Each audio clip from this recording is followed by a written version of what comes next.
Hi, friends. I'm going to read to you again this book titled Iggy Peck, Architect.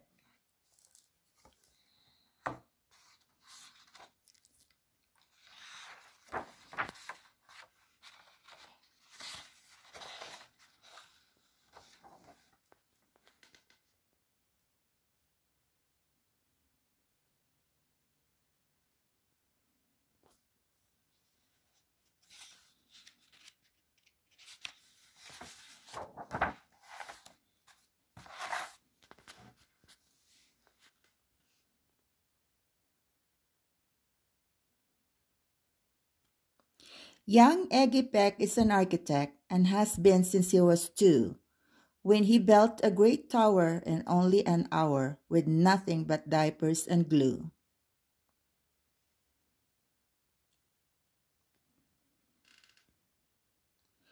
Good gracious, Ignatius, his mother exclaimed.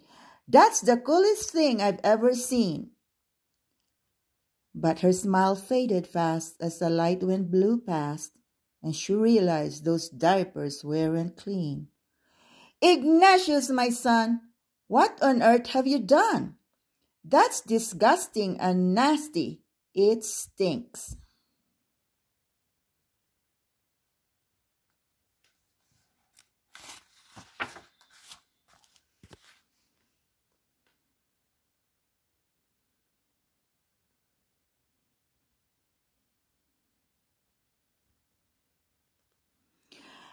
But Eggy was gone. He was out on the lawn using dirt clods to build a great sphinx.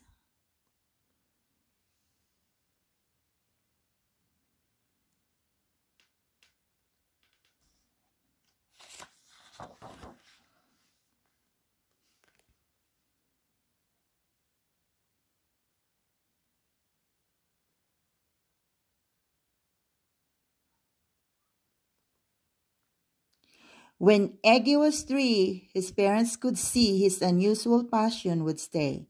He built churches and chapels from peaches and apples, and temples from modeling clay.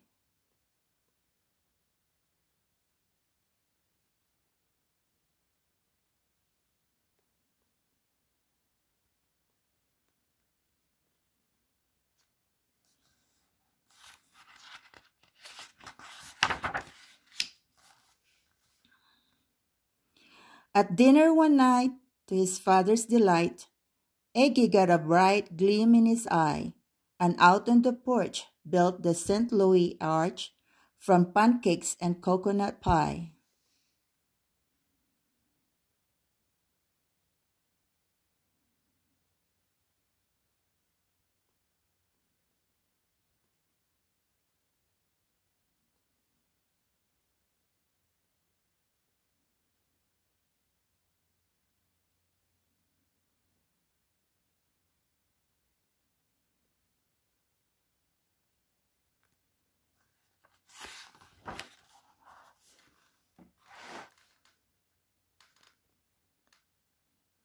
Dear Egg had it made until second grade when his teacher was Miss Lila Greer. On the very first day, she had this to say, "We do not talk of buildings in here. Gothic or Romanesque, I couldn't care less about buildings, ancient or new."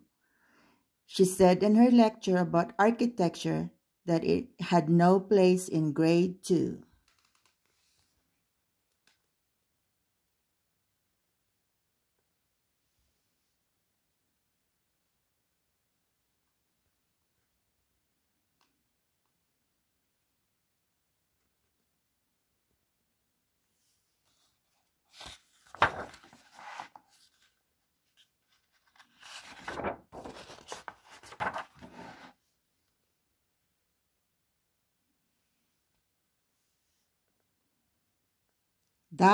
That might seem severe, but she was sincere, for when she was no more than 7, she'd had a great fright at the dizzying height in a building so tall it scraped heaven. On an architect's tour of the 95th floor, young Lila got lost from the group.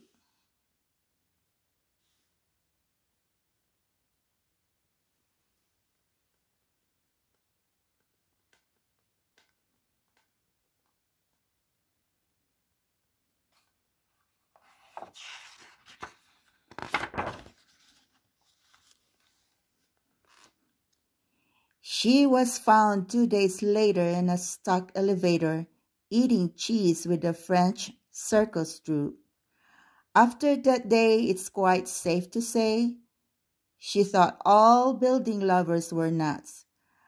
As a teacher, she taught that, above all, one ought to avoid them. No ifs and buts. No ifs, ands, or buts.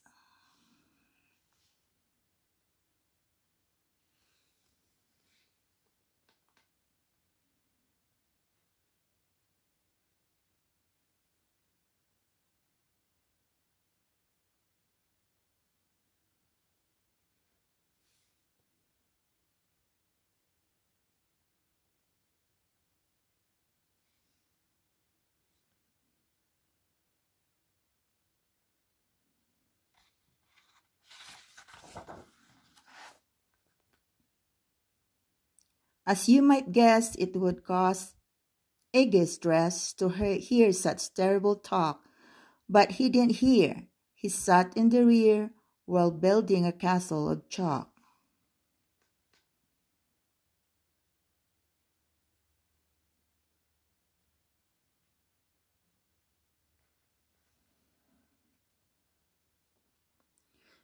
You, Iggy Peck, your desk is a wreck. Tear down that castle right now.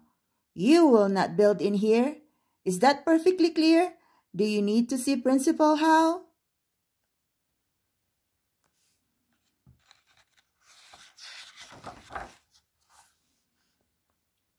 No, ma'am, Iggy said. He lowered his head and his heart sank down to the floor. With no chance to build, his interest was killed. Now second grade was a bore.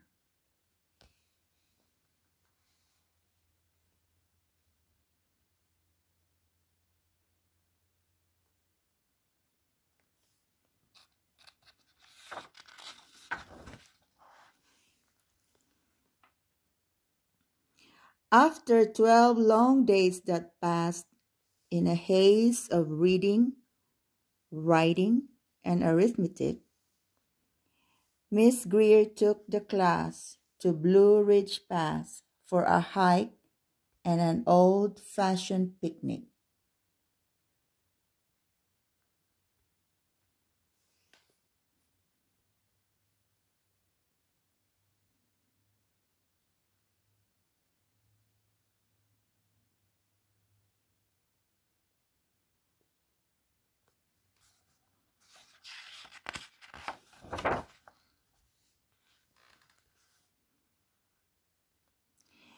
They crossed an old trestle to a small island nestled in the heart of a bubbling stream. But they no sooner passed than the bridge collapsed and Miss Lila Greer started to scream, "We're trapped here! Oh my!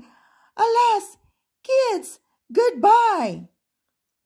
Her eyeballs rolled back in her head. She dropped to the ground with a vague groaning sound. Luckily fainted, not dead.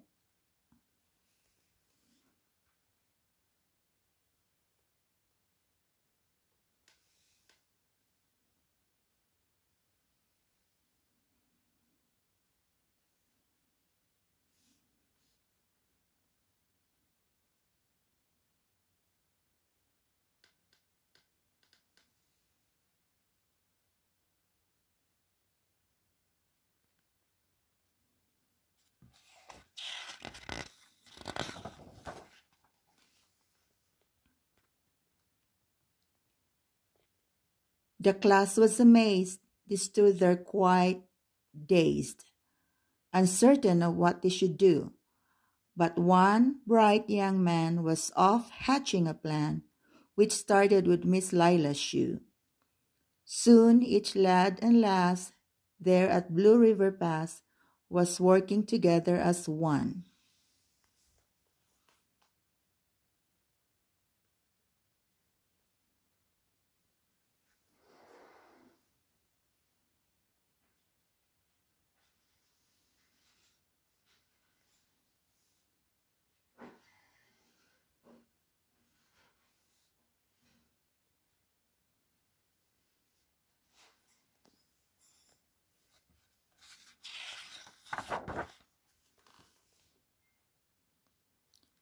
And when she came to, Miss Lila Greer knew that something quite brave had been done. She looked in the air and saw hanging there a structure with cables and braces, and on the far side, beaming with pride, were 17 smiling young faces.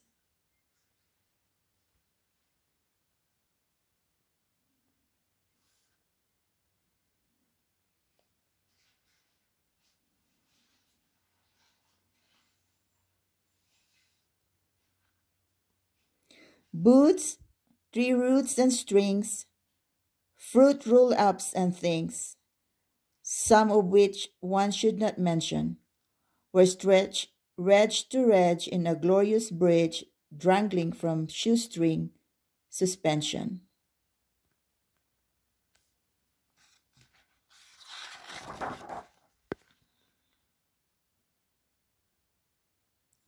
It all became clear to Miss Lila Greer as she crossed that bridge over the stream.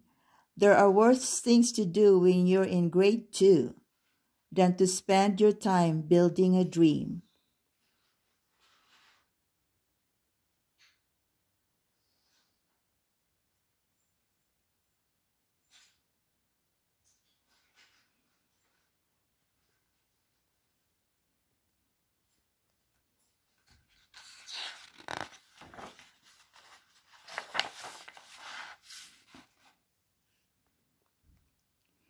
Now, every week at Blue River Creek Elementary in 2nd grade, all the school kids can hear, along with Miss Greer, how the world's greatest building were made. The weekly guest speaker in t-shirt and sneakers talks of buildings from Rome to Quebec. Of course, he's the guy who builds towers from pie, that brilliant young man, Iggy Peck.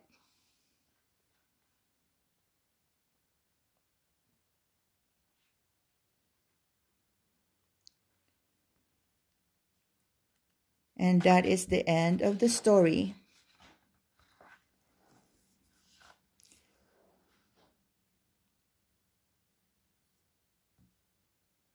And Iggy Peck is like the architect that helped design our house.